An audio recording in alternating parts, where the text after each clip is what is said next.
Yeah. So let's continue the Unit 3 of Sale of Goods Act 1930. Unit 3 is related to transfer of ownership and delivery of the goods. So we are going to see two concepts here. One is transfer of ownership and the other one is delivery of the goods. So let's understand about the transfer of ownership.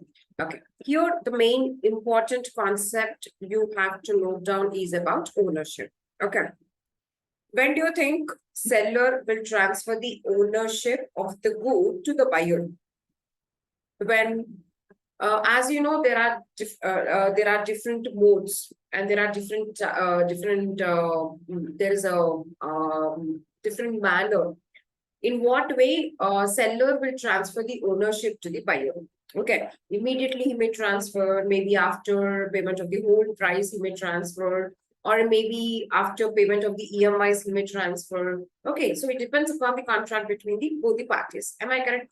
See, what is the reason of understanding this whole unit about transfer of ownership is nothing but you wanted to know which is the precise time.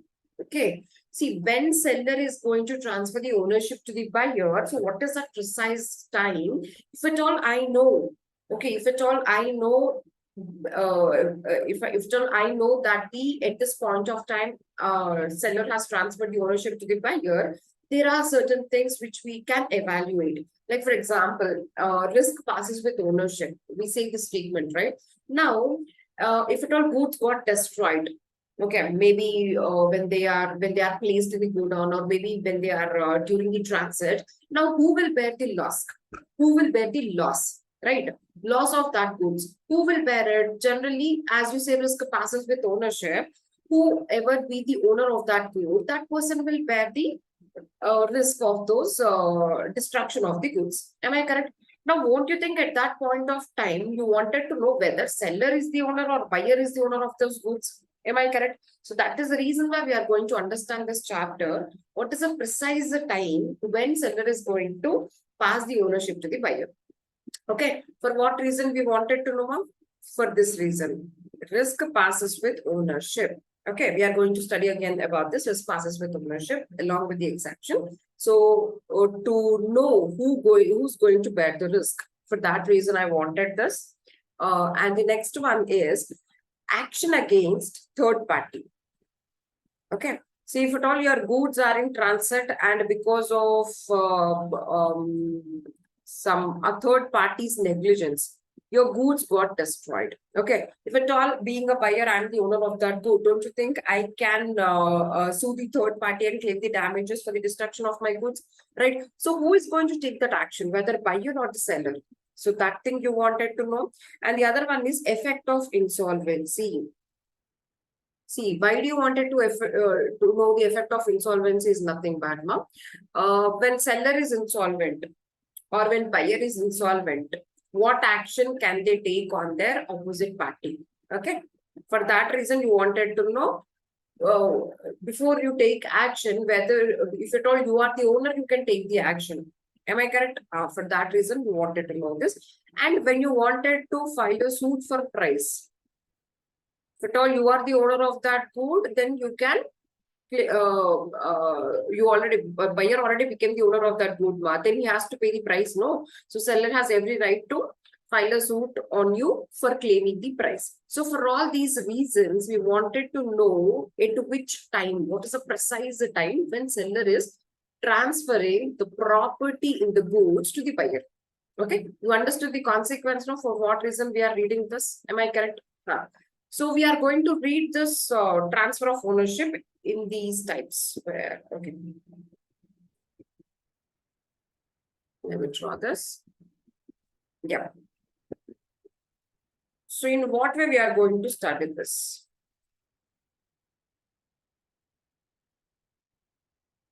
You're going to study about transfer of ownership in case of specific or ascertained goods.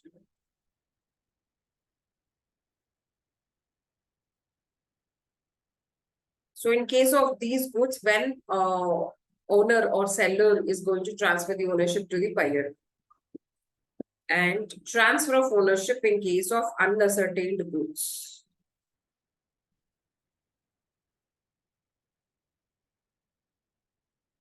and goods sent on approval basis. Sale or approval basis. Very important, ma. You can expect a question as per my opinion. And last one is reservation of right of disposal.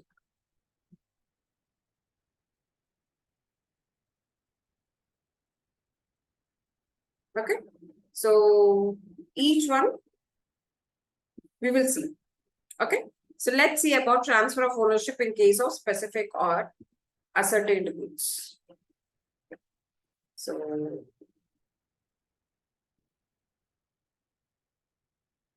transfer of ownership in case of specific or ascertained goods.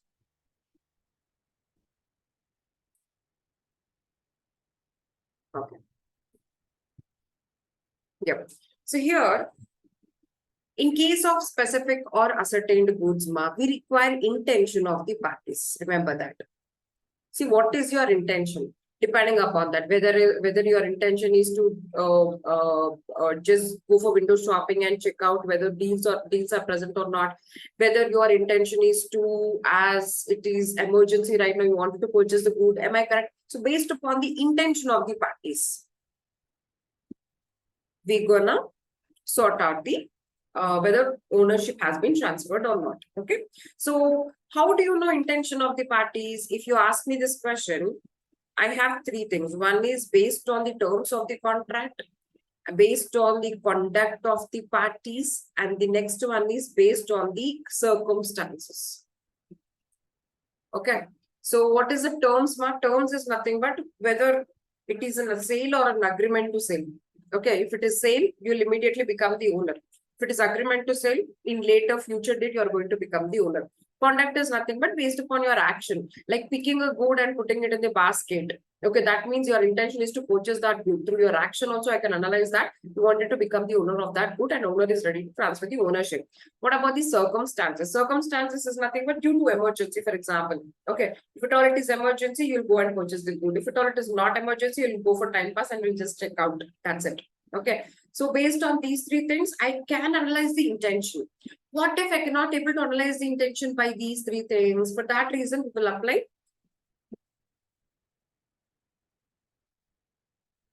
these sections. Okay, so remember that sections. Yeah. So what are those three sections, ma'am?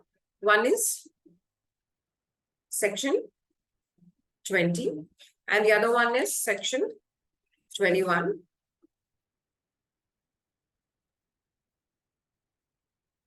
And the next one is section 22. Okay, so we will apply these three sections. So what do you mean by section 20? Section 20 is specific goods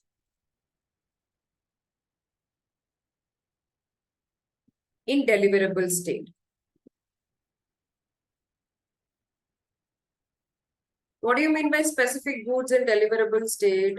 Okay, specific goods in deliverable state is nothing but, first of all, you need to understand that specific good is nothing but which is in existence at the time of contract of sale. Am I correct? For example, you want to purchase a Parle-G biscuit packet from a shopkeeper, and you can see that Parle-G biscuit packet is present on that cupboard. Am I correct? So that good is present when you wanted to enter into contract with the shopkeeper. That is a specific good. Now, what happens? It should be deliverable state. That is nothing but it should be not damaged ones, and it should be something like where you can deliver to the other person. It should be in that manner, packed and everything. It should be done. What should be done to that particular good? Am I correct? So specific goods which are in deliverable state only can be transferred to the other person, and the other person can become the owner of that good. Okay, deliverable state. And moreover, here we are not going to consider. You're not going to consider about the date of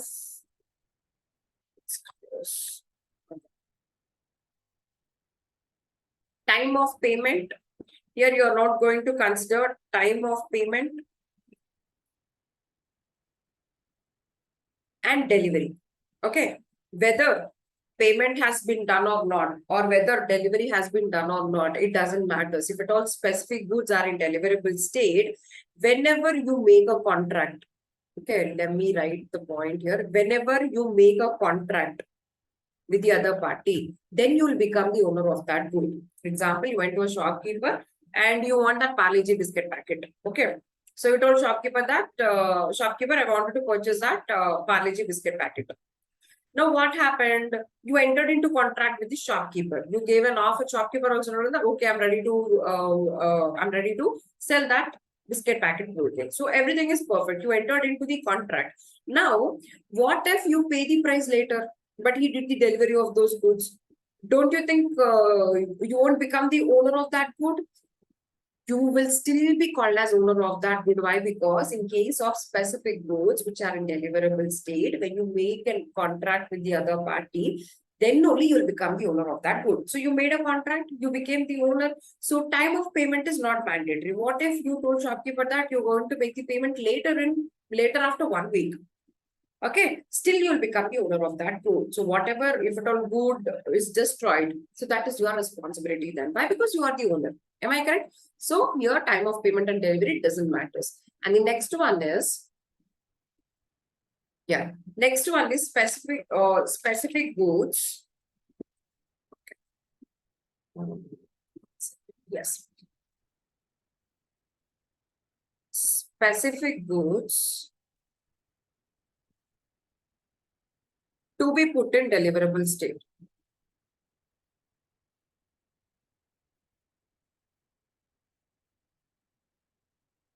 Means what, ma? Here, what happened? Your good is a specific good which is available, but that good should be done something so that to be put in deliverable state.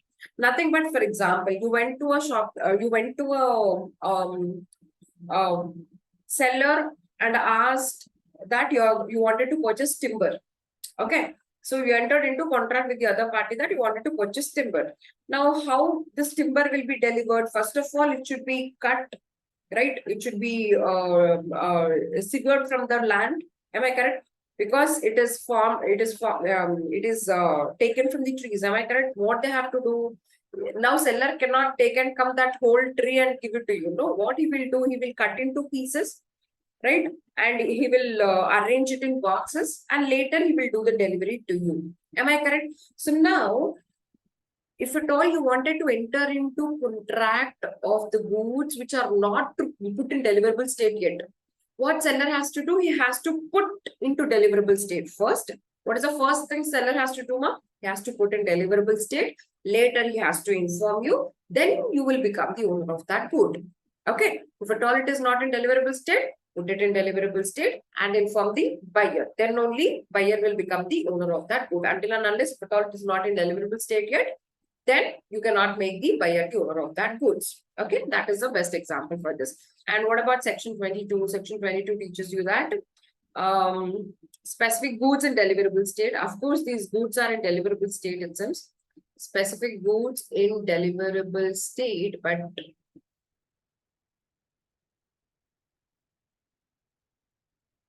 deliverable state, seller has to do where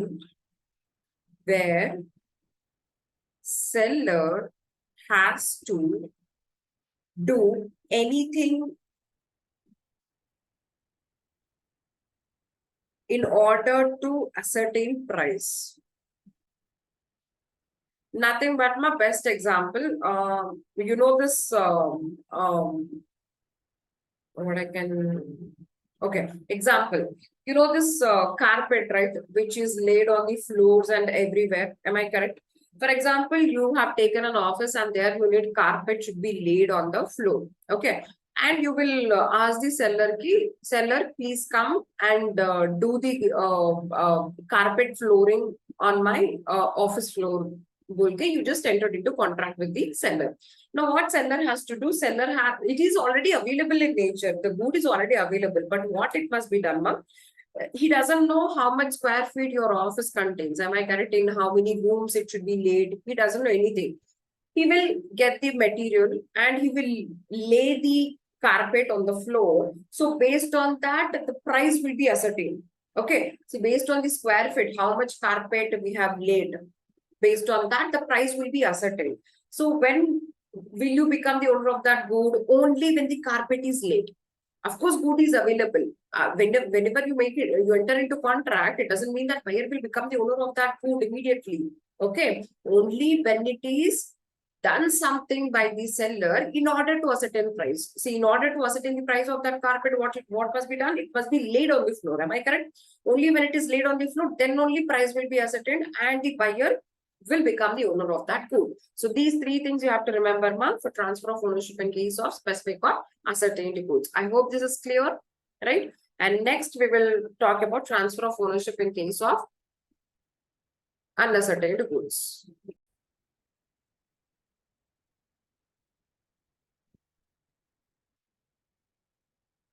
Yeah.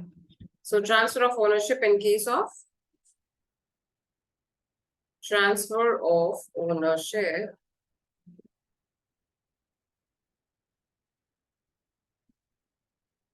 in case of unascertained good.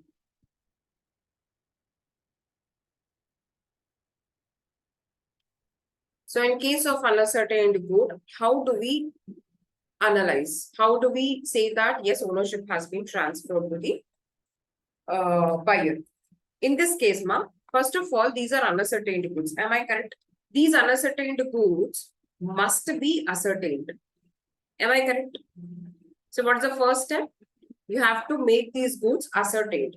So what is ascertainment? We never read about this procedure before. Am I correct? We just heard that, okay, unascertained goods are something which are not ascertained in nature. We have to ascertain it. Later, we have to make the buyer the owner. Am I correct? See, in this case, what is ascertainment? Nothing but you have to appropriate. Appropriation of the goods need to be done. Okay. Appropriation means nothing but selection of the goods.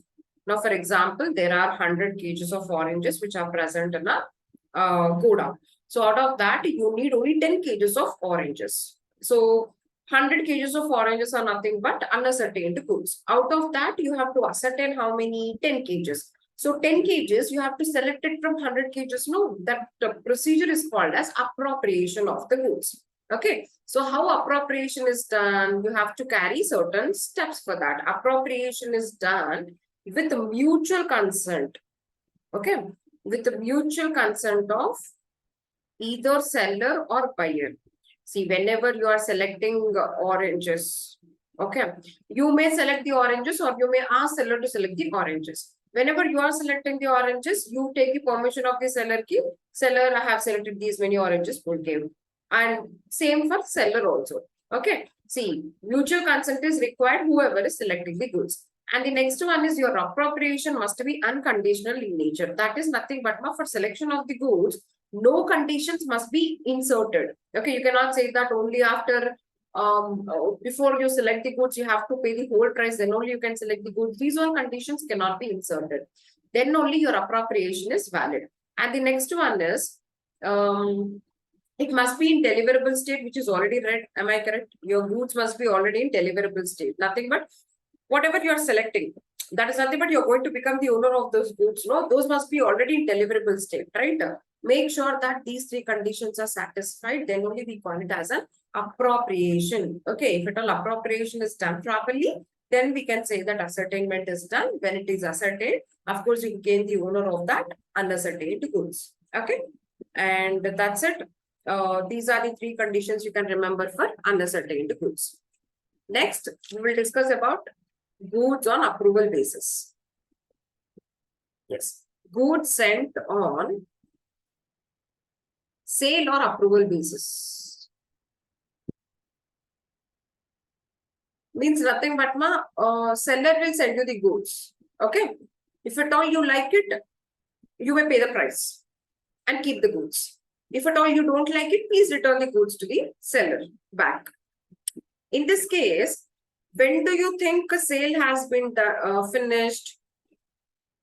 When goods accepted by the buyer. Am I correct? See, when sale happens, when goods are accepted by the buyer, we say that sale has happened. Sometimes, instead of giving express acceptance, you may give implied acceptance also. Am I correct? See, what if you adopted the goods? Adopted the goods, it's nothing but what if you started using the goods, but you didn't give any acceptance to the seller, but seller will assume as if you accepted the goods and he will send you the receipt to pay the price. Okay, that is implied acceptance, means you can call it as deemed acceptance also. What if goods are pledged? Okay, when you are not the owner of the goods, can you, when you aren't the owner of the goods, am I correct?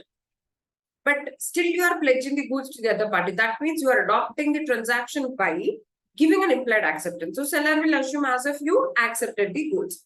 And the other one is buyer retains goods without returning them. Okay, retains goods without returning them, or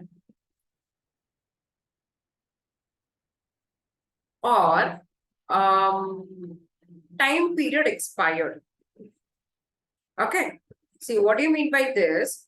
If at all you have to return the goods, you have to return it within reasonable time. What if after keeping the goods for 1 year later you want to return it? That is not a reasonable time. Am I correct? And what you're doing, you are keeping the goods with yourself without returning. That means seller will assume as if you have accepted the goods, or sometimes time period got expired. Now seller will not accept those goods even if you send back.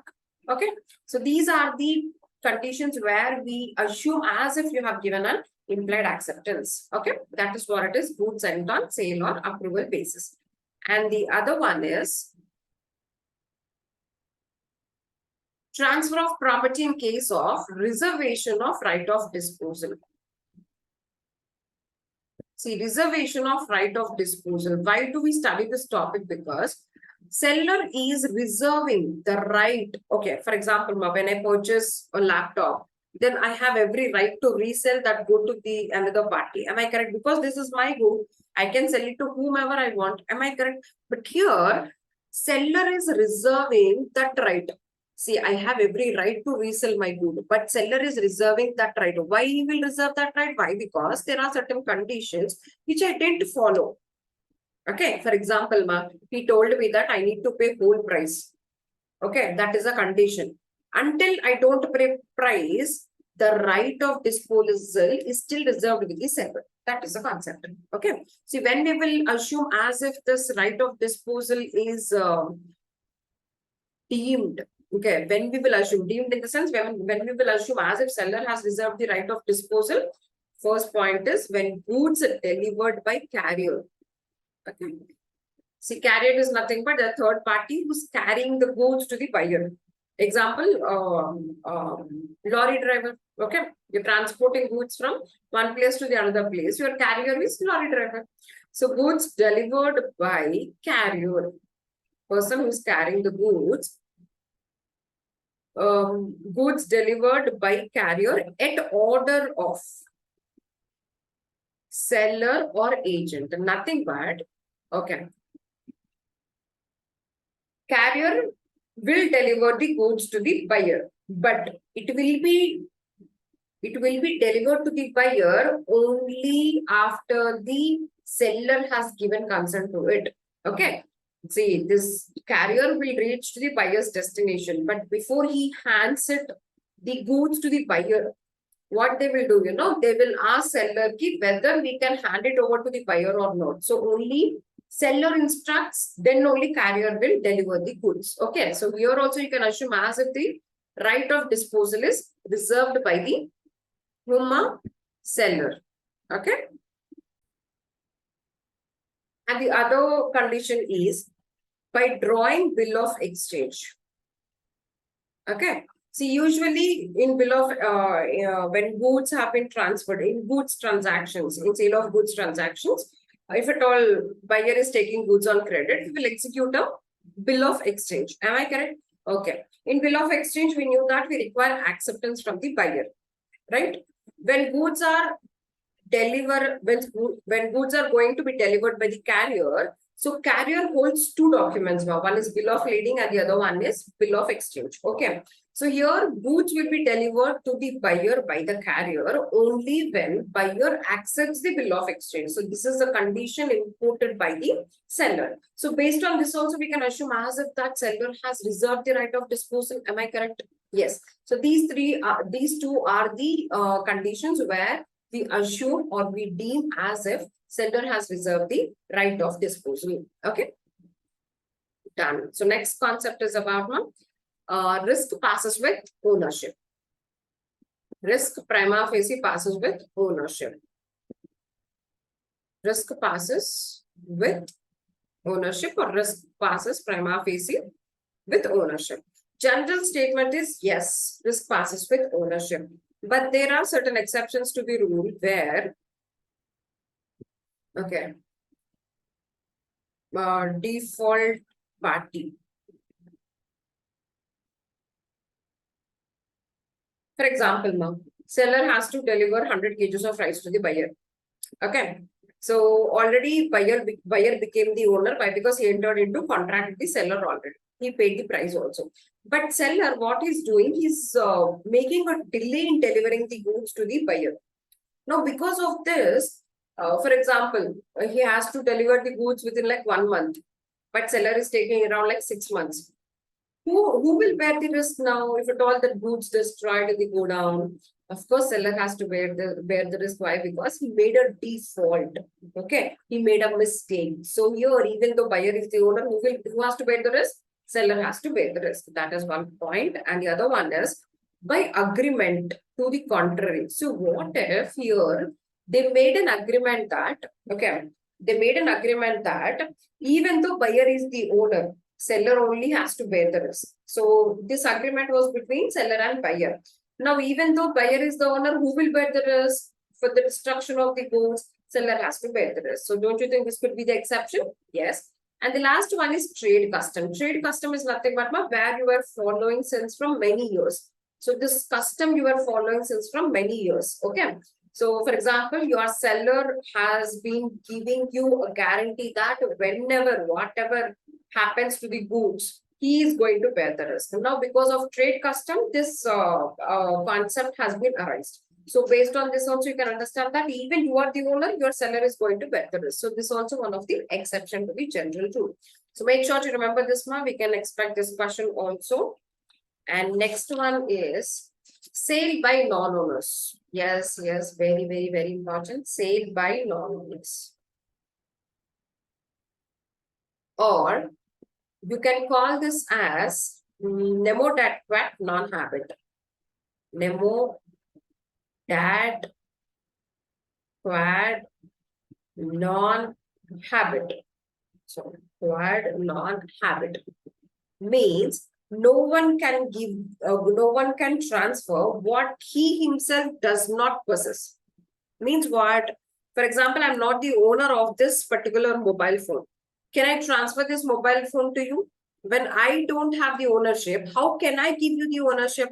Am I correct? So I'll tell you in a simpler concept, owner. Okay, if at all you are the owner of that good, then you transfer the good title to the buyer. Right? Only when you are the owner of that good.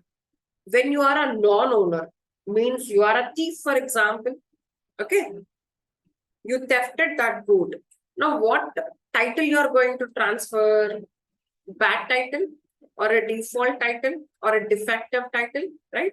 So let me write this as defective title will be transferred to the buyer. This is known concept already. Am I correct? That is what it is nemo dat quat non-habit is teaching you. But there are certain exceptions to this rule, where exceptions will teach you that even though you are a non-owner, but when it reaches to a person who is taking that good on a good faith and he paid some reasonable price and is not aware about the transaction, whatever happened before it all, then in that case, we can say that, of course, when you don't have any title, but when you transfer to such kind of person, that then it will be called, then it will be considered as if better title has been reached to that person. Okay. You don't have any title, but when it reaches to that characteristic person, then he will get the better title, it seems. Okay. So what are the exceptions? Exceptions one is sale by estoppel. Sale by estoppel is nothing but sale by estoppel. For example, I'm the owner of this mobile phone. Okay. I'm the owner of that mobile phone. So what I'm doing, I need emergency cash. So what you did on my behalf, you sold my mobile phone to the buyer. Okay. So when you are selling my mobile phone to the buyer, as I'm the owner, I need to reject that, or I need to stop it. But what I'm doing instead, I'm just sitting silent and seeing what happens. So what I'm doing here with my actions, I'm proving as if you are the owner of the good. And moreover, I'm influencing buyer to purchase that good. So later, if at all I want to restrict that, I cannot restrict that. Why? Because through my action, I made them believe that you are only the owner of that good. Am I correct? So here, even though you are the non-owner, okay, you can transfer better title to that buyer. Why? Because buyer purchased it on good faith.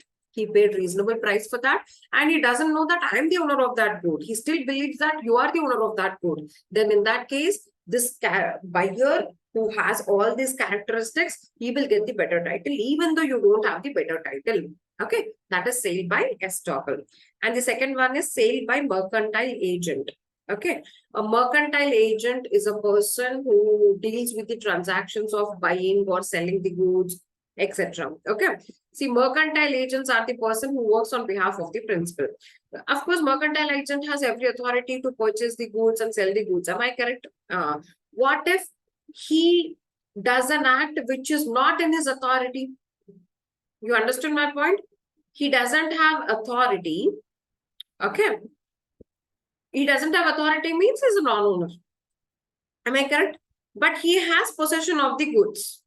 He's a non-owner, but still he has possession of the goods, and he sold the goods as it is an ordinary course of business. Okay. And what is the characteristic of the buyer? Same. Buyer purchased it on good faith by paying reasonable price, and he is not aware that mercantile agent has no authority. So if at all these all conditions are satisfied, yes, this buyer will get the better title, even though mercantile agent has no authority or no title. Okay. Third one, sale by joint owners. For example, there are 3 joint owners for a machinery. Okay. Let's say A, B, C are joint owners for a machinery. Let's say this is a machinery. For this, these 3 people are joint owners. Okay. But the possession of the machinery is with the A. What A did, as he has a possession, he sold it to some Z person, buyer. Okay. Now A has, I don't say he doesn't have ownership. He has ownership, but very part ownership he has. But when it gets into the hands of the Z person who purchased it on good faith, who paid reasonable price, who doesn't know that you don't have authority to sell. Okay. Then if at all these conditions are satisfied, even though when you don't have title, but when you transfer it to this kind of person, he will get a better title itself. So that is the reason why this is an exception to your general rule on debut adequate non-habit. Okay. Yeah. Next one, fourth one, sale by person. Sale by person in possession under voidable contract.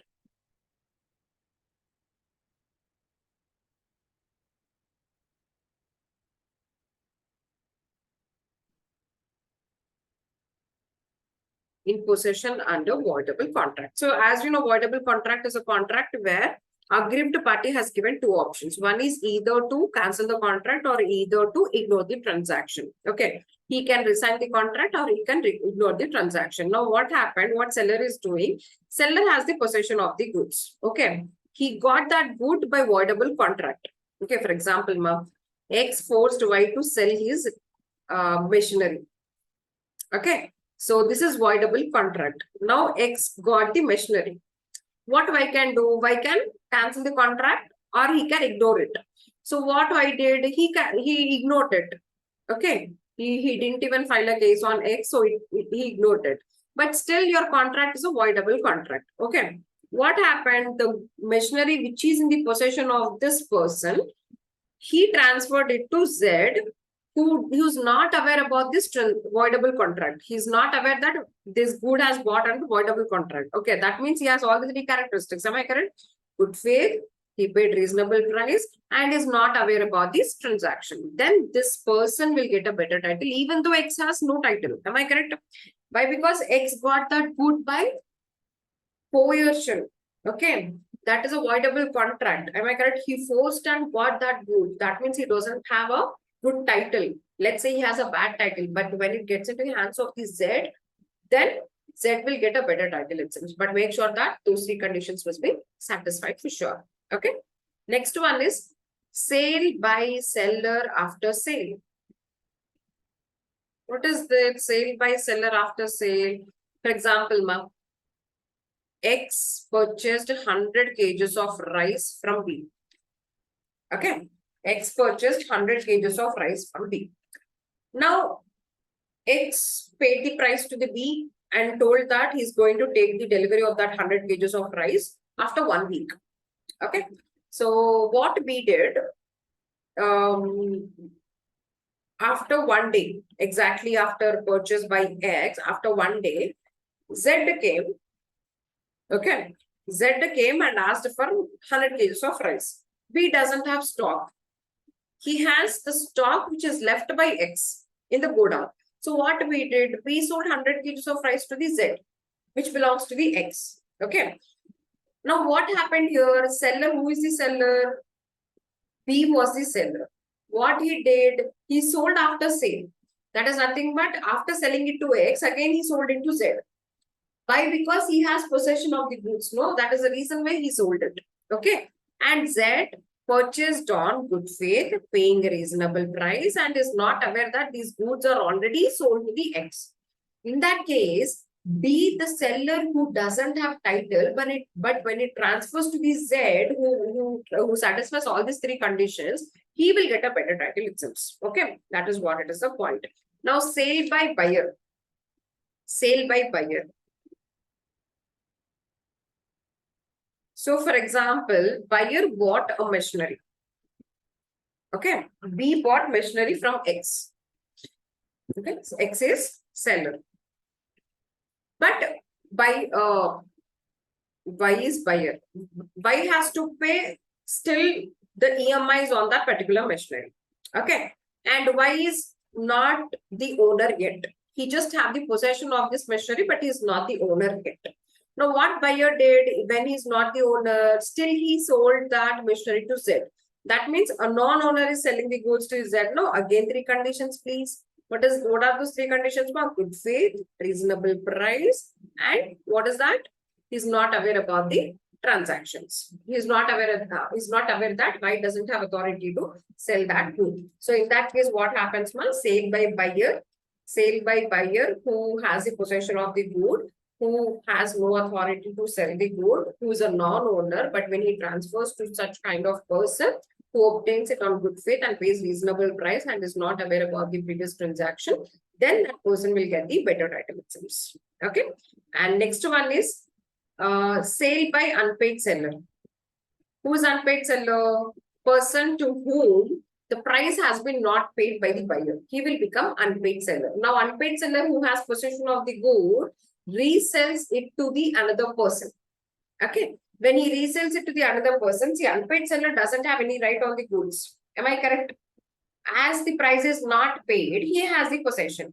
Now, he can't do anything with that possession. No, he want to resell it to some another party. He's reselling it. Okay, same conditions again here. Your buyer has to be someone who's purchasing it on good faith and who paid reasonable price and who is not aware about any of all these things. Then in that case, your contract is still valid, and moreover, unpaid seller who doesn't have any title, but when he transfers it to that buyer will get the better title itself. And sale under different acts. That is nothing, sale under different acts is nothing but, in Indian Contract Act, we have seen that pledge, special contracts. Am I correct? In case of pledge, don't you think, pledge or pledgee? pledger pledges the movable good as a security to the pledgee. So when pledger has made a default in making the payment to the pledgee, so what pledgee will do? He will resell it to the another person. Am I correct? Pledgee will, what he will do with that good? He will resell it to the another person. Same like unpaid seller. So buyer who is purchasing that good on good faith, reasonable price, and moreover is not aware about any previous transaction, then in that case, buyer will get a better title. Same like finder of lost goods also. So these all things you have to make a note while writing sale by non-owners. Okay. Done. So here, delivery, you just take a note, like who has to make the delivery, who has to apply for the delivery, whether can you make delivery installments, whether part delivery is valid, what about the short delivery, excess delivery. These are general points. Just make a note of it once you read and go. Okay. Next topic, we will read about unpaid seller because this is quite important one. We will read about unpaid seller.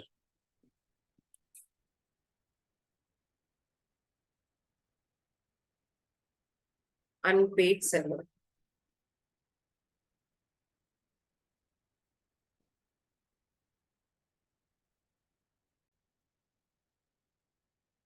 Yeah.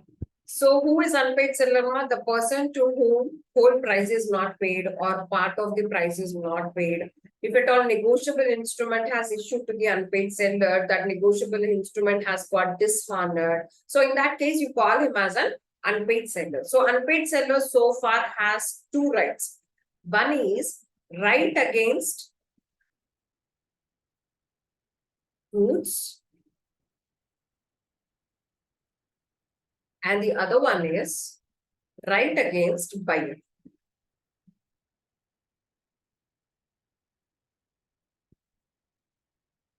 Okay. So what about the right against the goods? In case of right against the goods, he has three rights. One is right of lien, right of stoppage in transit,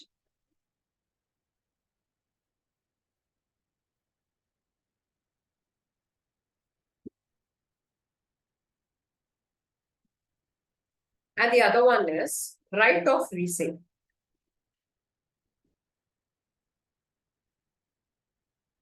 So what about right against the buyer? Right against the buyer, he can file a suit for price.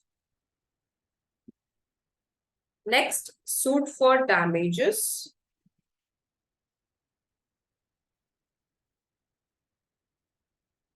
Suit for damages for non-acceptance. And suit for rescinding the contract, repudiation of the contract, suit for repudiation of the contract.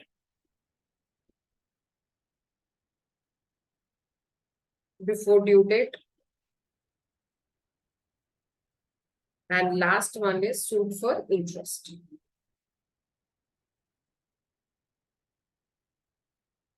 Okay. So let me teach you in simpler sense. What do you mean by right of lien? Right of lien is nothing but a possession right. Okay. Possession right is nothing but, for example, when you give, I'll give you a simple example. When you give a cloth material to a tailor, okay, tailor will stitch it, okay, and he will ask you to pay the price. What if you don't pay the price? He will keep that good. That means he retains the good. He retains that dress until you pay the price. Am I correct? Why? Because he became unpaid. He became unpaid. So when he becomes unpaid, he will keep that good and retain it to him till you pay the money. In the same way, what seller will do, ma? Seller, only when he has possession of the good, he can exhibit the lien right. Seller will wait for you to pay the money. I mean, he will ask buyer to pay the money. Okay. But all buyer is not paying within the time period, or what if the negotiable instrument got dishonored, what he will do? He will retain the good. Okay, he will retain the good and he will not give you the good. He will not deliver the good to you. So that is called as lien right, which is called as possession right. So what he will do? He will give the goods for himself. He will not do the delivery of that good. That is right of lien against the goods. Okay, and What do you mean by right of stoppage in transit? Right of stoppage in transit is nothing but, for example, seller has seller has to transfer the goods to the buyer. What he will do, he will hire a carrier and ask him to do the delivery of those goods to the buyer. So carrier, while he was in transit, seller got to know that buyer became insolvent.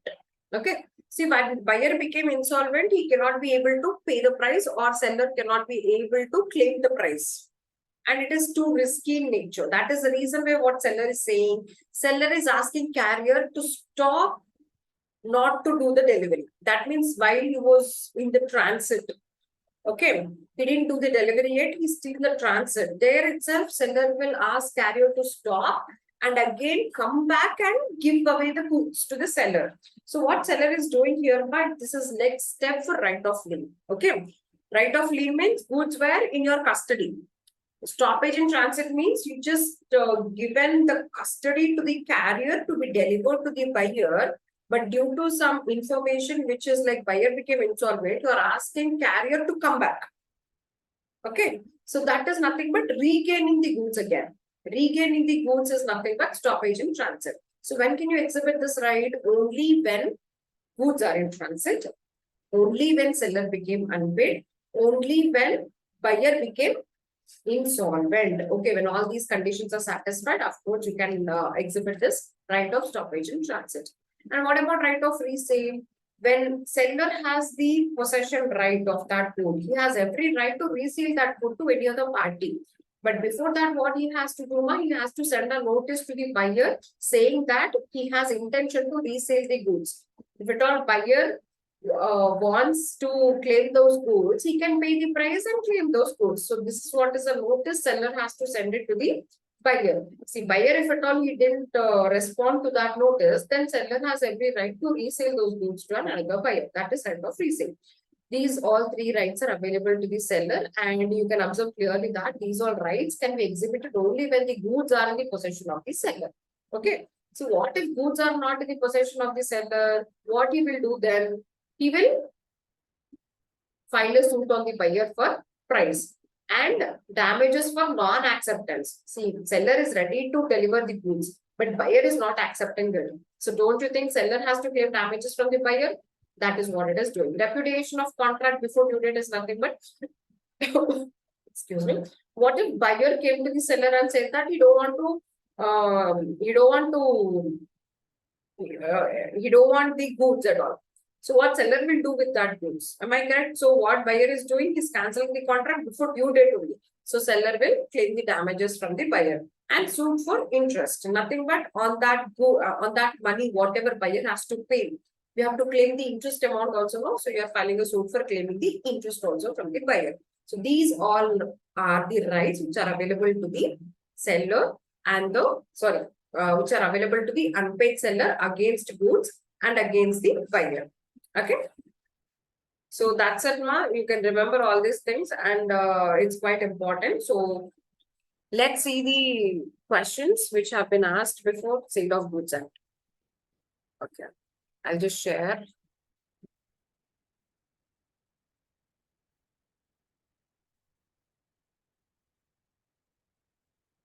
So let's see the MTP's questions. My MTP's questions, you just check it out. The question weightage is around like 8-mark question. One question will be asked, which is like 8 marks.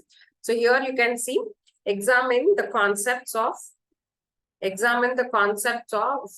caveat emptor with 2 examples. So everywhere they are asking you to explain with an example. So make sure to give examples also over there. Okay.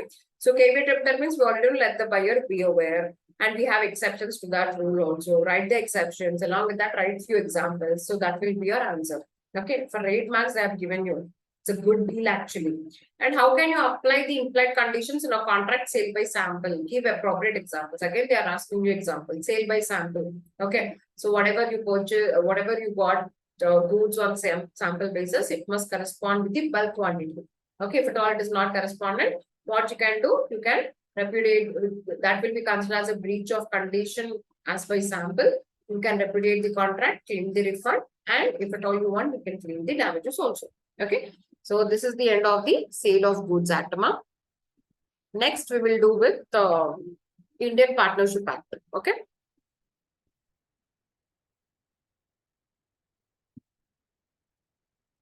Yeah. Indian Partnership Act 1932.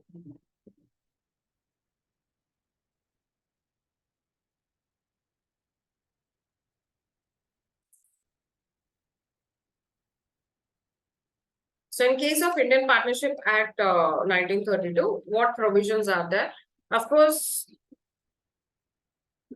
what is the weightage? One sec, I'll just check the weightage here. The weightage is around like 7 marks now. Okay. One 7-mark question can be asked from the Indian Partnership Act. Okay. So, first of all, we'll read about the features or the characteristics of partnership. For to create a partnership, we require at least like 2 partners. Am I correct? With 2 partners, you can create a partnership, and maximum it is like not defined, but as per Companies Act 2013, as per companies rules, we have maximum number as 50 or 100 as per Companies Act 2013. Okay. And next one is we require agreement between the partners, partnership agreement, or you can call it as partnership deed also. Okay. We require an agreement. Agreement can be expressed or implied. And business must be required. So your business, your motive is to earn profits, no? So there must be any business or occupation or any trade. And moreover, agreement to share profits. So whatever you are entering into agreement, okay? So make sure to provide a provision for sharing profits. Partnership itself is nothing but sharing profits, equal ratio or whatever you have fixed ratio, okay? Specified ratio. So it depends upon your agreement. If agreement is silent, we will assume as if you wanted to share the profits in equal ratio. And the last one is we require a business which is carried on by all or any of them acting for all, which is called as mutual agency. Mutual agency is nothing but every partner is liable to the another partner for his acts. Okay. They are liable to the other partners and they are liable to the firm also. So in the same way, it is applicable to all the partners. So your partner behaves as if he is the principal and also he behaves as if he is the agent. Okay. So that is what it is, mutual agency. One partner, if at all acting on behalf of all the other partners, he is liable to the all the other partners, and in the same way, all the other partners are liable to the other part, this partner. So jointly and severally, everyone are liable. Okay. Mutual agency means which is a cardinal principle for the partnership law. So there can be a scope of asking question in this manner also. Mutual agency is a cardinalship for partnership law. Explain. Okay. So you have to explain the features of the partnership. Now, what is a true test of partnership? So what is a true test of partnership? There are 3 things you have to remember for true test of partnership. So they'll give you a question and they'll ask you whether partnership is in partnership, whether the relation of partnership is present in this particular organization or not. Okay. So in that case, you have to write 3 answers. Sorry, 3 provisions. One is check whether there is agreement between the partners or not. Okay. Sometimes there can be express agreement or oral agreement. Express agreement means it will be present. Oral means maybe through their conduct you can understand, yes, agreement is present. So agreement is required. And the other one is we need to check whether they are sharing profits or not. Okay. See, motive of the partnership is nothing but every partner will share the profits. They will contribute the capital and they will share the profits. If at all they are not sharing the profits, then what is the use of this partnership? So check whether sharing of profits is present or not. Okay. And the last one is mutual agency, which we have already read. Mutual agency, which is a cardinal principle for the partnership law. And you have to see whether every partner is liable for his acts to the other partners or not. If at all these 3 things are present, then you can say that yes, partnership is present in that particular business organization, or otherwise, no. All the 3 things must be present now. It's not like only one. Only one should be satisfied. Agreement, share of profits, and mutual agency. Okay. Next. How many types of partners do we have? We have different partners like active partner, inactive partner, sleeping partner, nominal partner, partner in profits, incoming partner, outgoing partner. Yes, you already knew this, right? General points, just give a note to that. And next one is, yes, relation of the partners to one another.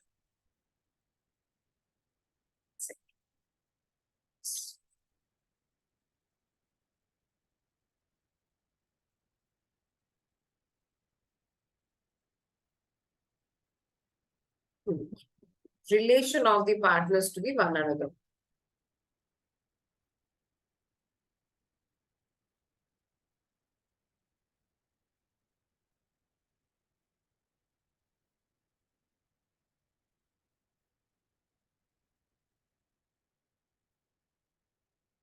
Okay.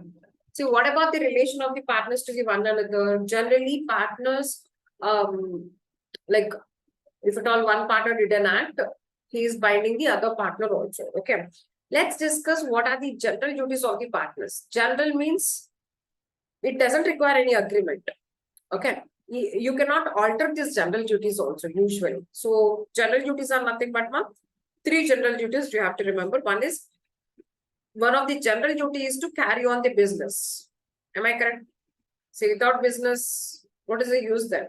One of the general duty is to carry on the business. So let's say active partner has every right to carry on the business. And you cannot say any other partner to not to be involved in the business matters now. Okay. And next one is he has to be with utmost good faith. And next one is to render accounts. Third one is to render full information and accounts to the other partners. Okay. So general duties are very, very, very simple, nothing but to carry the business, to act with good faith, and to render the information to the other partners and to render the accounts to the other partners. So these are the three general duties for which we doesn't require any agreement. Okay. But there are certain mutual rights and liabilities of the partners, like mutual rights and liabilities. What are the mutual rights and liabilities? One of the right is to right of remuneration. Am I correct? You might have heard about this already. Right of remuneration. Right of remuneration is nothing but if at all a partner is doing some kind of expert work in your firm and he has to claim remuneration. So here he has every right to claim the remuneration.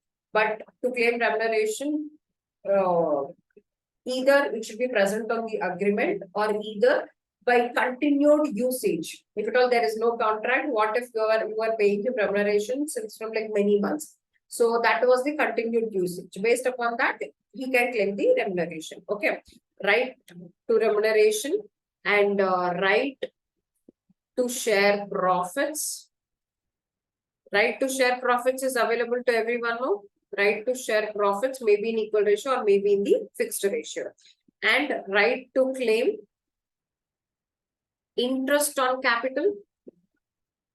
Okay, they have made the capital contribution, right? On that capital, they have every right to claim the interest. So that will be paid only out of the profits. And right to claim interest on advances. So advance, if at all, it is given by a partner to the firm. So on that also, every partner has a right to claim that interest, even though if it is not present in the agreement. Okay.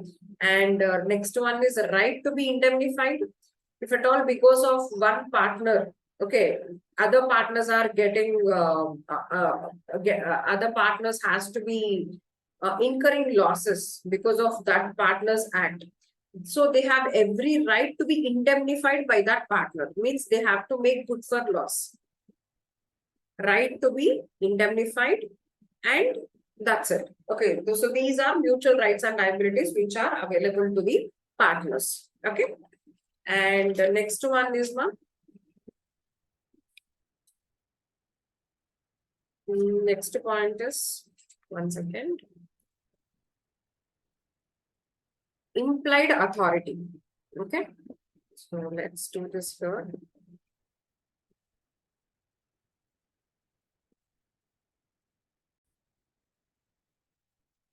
Next concept, ma, implied authority.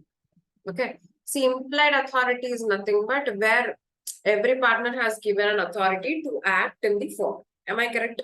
In this case, maybe sometimes they may binding the firm, or they may not bind the firm for certain acts.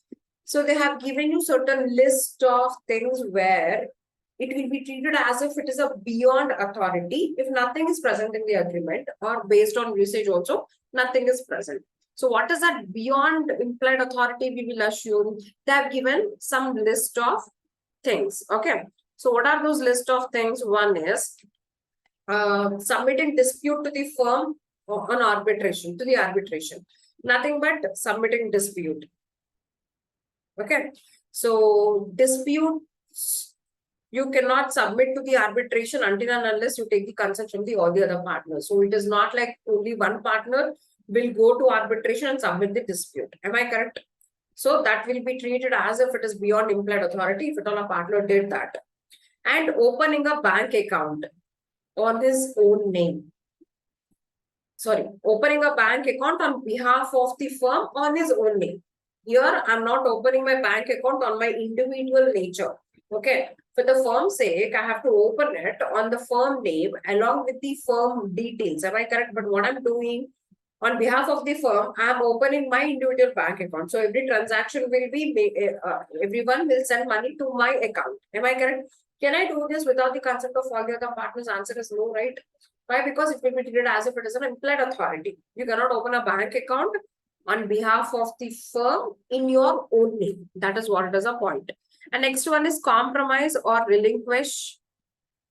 Compromise or relinquish any claim. Compromise any claim is nothing but a settlement of any claim of the firm or by the firm. Okay. So if at all any dispute is going on between you and the client, now what you're doing, you are doing some settlement or compromise on behalf of the firm, but you are not taking the consent of all the other partners to do that. So it will be treated as if you are doing something beyond your implied authority. Okay. And the next one is withdrawing a suit. Withdrawing a suit. So if at all on behalf of the firm, anyone who has filed a case or firm has filed a case on any other person, now how can you withdraw that suit without the consent of the other partners or without some decision making, something like that? As an individual capacity, you don't have any such right, and it will be treated as if it is beyond the implied authority. Excuse me. Yeah. Next one is acquire any immovable property. So you cannot purchase any immovable property without the consent of the other partners. Why? Because it is not your right. And it will be treated as a beyond implied authority. Acquire or transfer any immovable property. While selling the immovable property also, you require the consent. And enter into partnership on behalf of the firm. Enter into partnership on behalf of the firm. So on behalf of your firm, you are entering into partnership with another firm. Now, how you're representing the partnership? No. So here also it will be treated as if it is beyond the implied authority. Why? Because you didn't decide it with the other partners. So these are certain things, which will be treated as if it is beyond the implied authority. So we can expect this question also. Okay, done. And the next one is, can we extend or restrict the implied authority? Answer is yes. So make sure that in the agreement, you can just extend this right or you can restrict this right. Next one is expulsion of a partner. Expulsion of a partner. So in the same way, admission of a partner. Can you admit a new partner into the firm without the consent of the parties? Answer is no. Whenever you are admitting a new party into the partnership firm, you need consent from all the other partners. Okay. And what about this expulsion of a partner? Expulsion of a partner is nothing but you wanted to expel a partner. So for that, for example, there are 5 partners in a firm. Okay. A, B, C, D are 5 partners. They want to expel E. Who has the authority to expel E? One must have the authority to expel any partner. Am I correct? So for expulsion of the partner, we have to satisfy three conditions. One is it is existed in the contract. Okay. See, expelling a partner has been existed and it is in contract between the partners. And power has been given to one partner to expel a partner without giving power to any of the partners who will expel. Am I correct? So A must have that power to expel. And the last one is you have to do this expulsion on good faith only. Okay. Now they will ask you like, what is good faith? How can you test this good faith? So there are three things which you can conduct to test whether there is good faith or not. One is, okay, whatever you are doing expulsion, that should benefit the partnership. Okay, that it should be not something where you are imposing revenge on the other party. It must be something where it is benefited for the partnership firm. Then only that kind of expulsion would be valid. And the other one is notice should be sent to that before you expel a partner, a notice should be sent to him. And last one is opportunity of being heard, OBH. Okay. Every expelled partner must be given an opportunity of being heard where he will explain his reasons. So these are the conditions for expulsion of a partner. We can expect this question also. If at all these conditions are not satisfied and you expelled a partner, that expulsion will be invalid. Okay. Your expelled partner, when it becomes invalid, he can file a suit on the partnership form. Okay. So that is provision related to the expulsion of a partner. And yes, next concept is related to the registration. So in case of how do you register a firm and what are the consequences of non-registration? This also can be an expected question. Yes. So here we have seen this registration of the firm.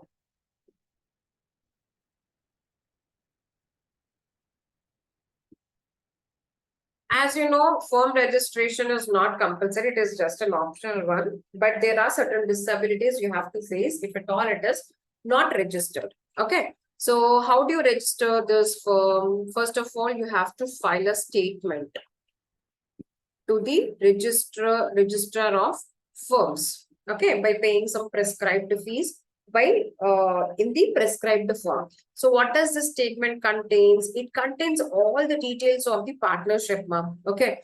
Like where is your partnership firm situated? How many partners? What are their details? What are their occupations? What they do? What is your business? Every detail, like whatever we mentioned the partnership date, that must be mentioned in the statement. So first of all, it contains all the details. And second, it contains signature of all the partners. Okay, it must be verified, right? So it consists of signature of all the partners, and they should also verify in prescribed manner. If at all it requires any experts verification, then also we have to provide them. Okay, the statement contains all these things. So this is a procedure for registration. So what are the consequences of non-registration? What happens if at all your firm is not registered? If at all your firm is not registered, then there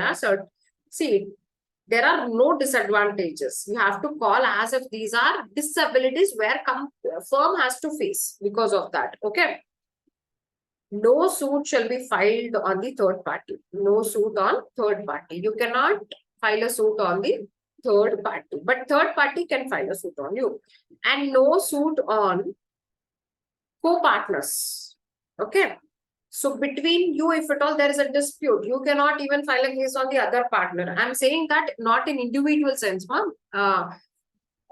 So you are filing a suit on in the name of partnership firm, right? That you cannot do. And next one is you cannot claim set off. That is nothing but if at all there is some set off which can be done between both the parties, that you cannot claim because your firm is unregistered. But what are exceptions, ma'am? What are exceptions? You cannot file a suit on third party, but third party can file a suit on you. Okay. Third party has every right to file a suit on you.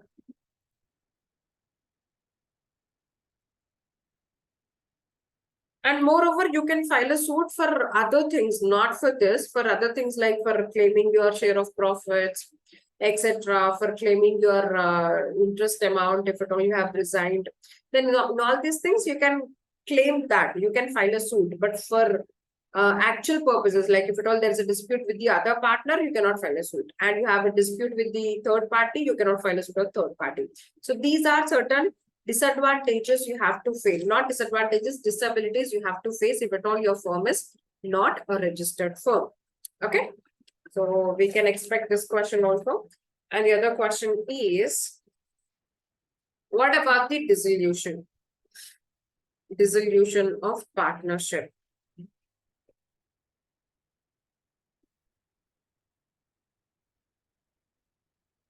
So dissolution of partnership.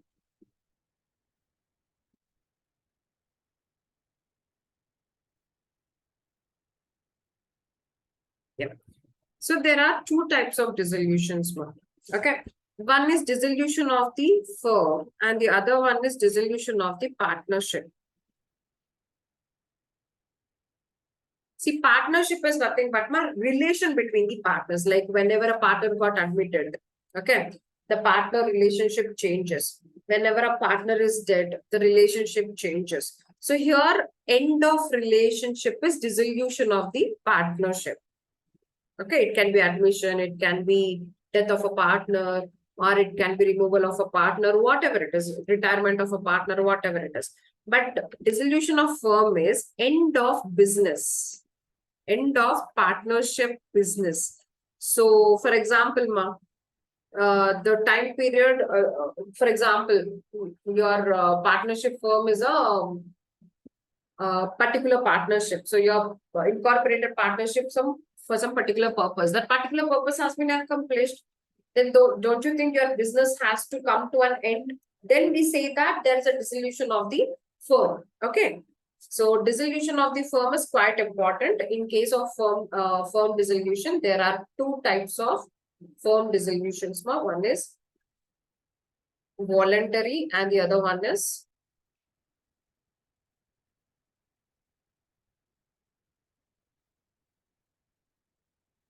yes. One is voluntary dissolution and the other one is voluntary means without order of the court. So no court intervention here. This is compulsory with order of the court.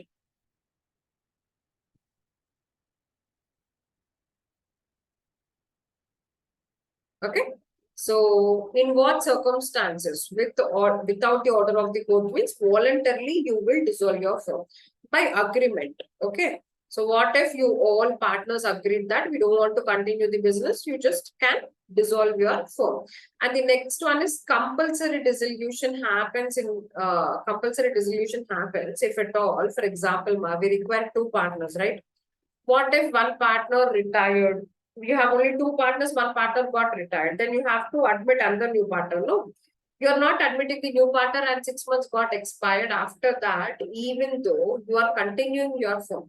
Then in that case, you have to compulsorily dissolve your firm. Okay. Third one is happening of contingencies. Contingencies is nothing but some contingent in nature, nothing but may or may not happen. For example, an active partner is dead. Now you cannot able to run the business. What you will do, you will dissolve the firm. Am I correct? So voluntarily, because of some contingencies happened, maybe your business got to an end. Okay, in that case also, that can be considered as contingencies.